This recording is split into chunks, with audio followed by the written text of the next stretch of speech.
Le Seigneur créa Adam un seul jour. Il fut adulte dès sa naissance et reçut aussitôt un don, un cadeau, son premier cadeau d'anniversaire. Il reçut de Dieu en don la domination sur toute la terre.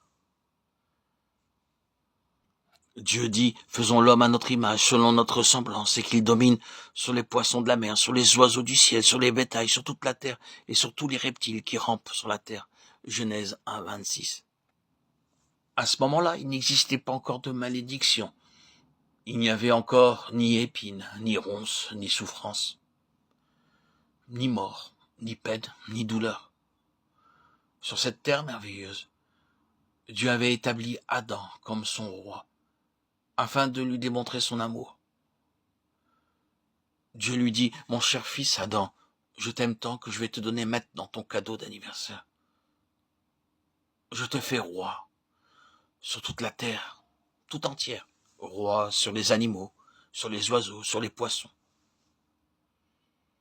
Adam était un roi d'un genre unique. C'est la parole de Dieu qui le déclare.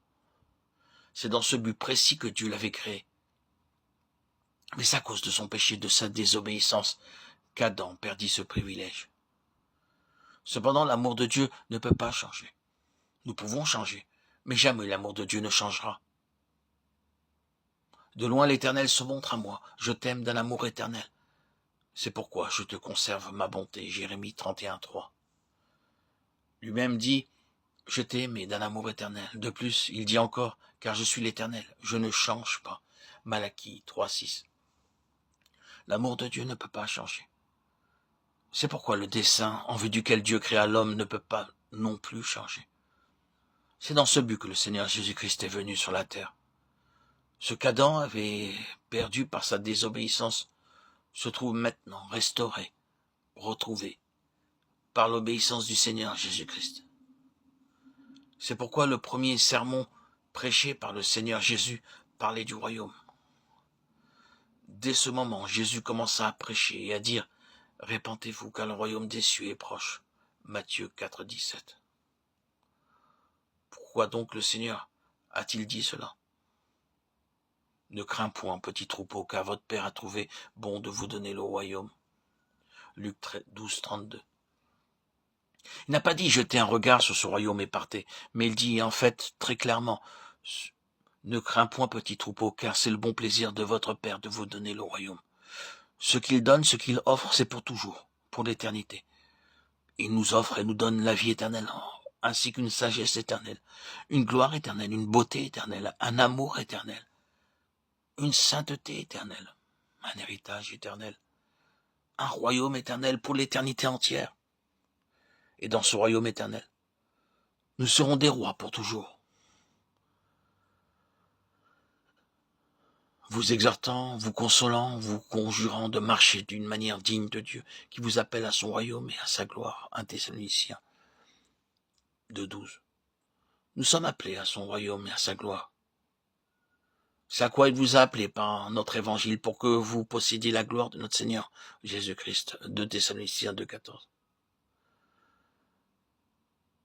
Ainsi, au jour de son retour, nous serons rendus participants de sa gloire.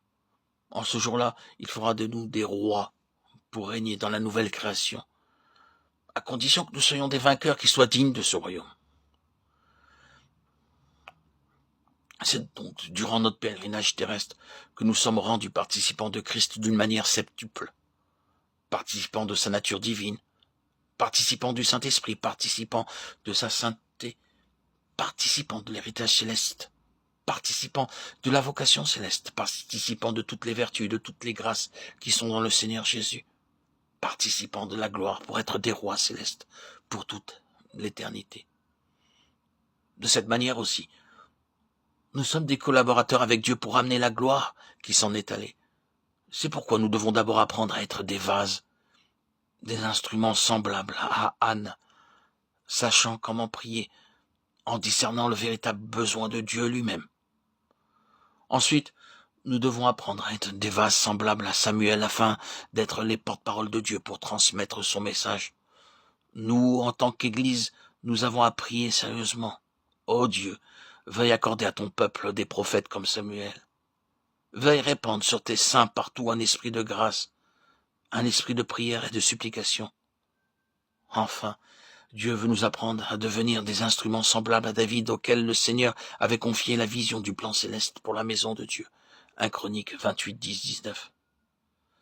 C'est dans ce but que Dieu avait choisi David auquel il put confier cet écrit céleste décrivant le temple avec tous les détails et sous tous ses aspects. C'est par un écrit de sa main, dit David, que l'Éternel m'a donné l'intelligence de tout cela, de tous les ouvrages de ce modèle. David parle ici du modèle céleste et nous avons une participation à ce modèle céleste.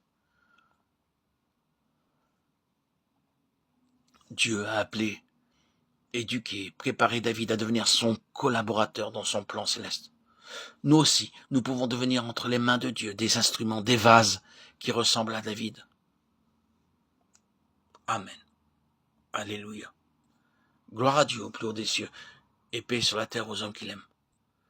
À toi, Seigneur, tout honneur et toute gloire pour les siècles des siècles. Amen. Alléluia.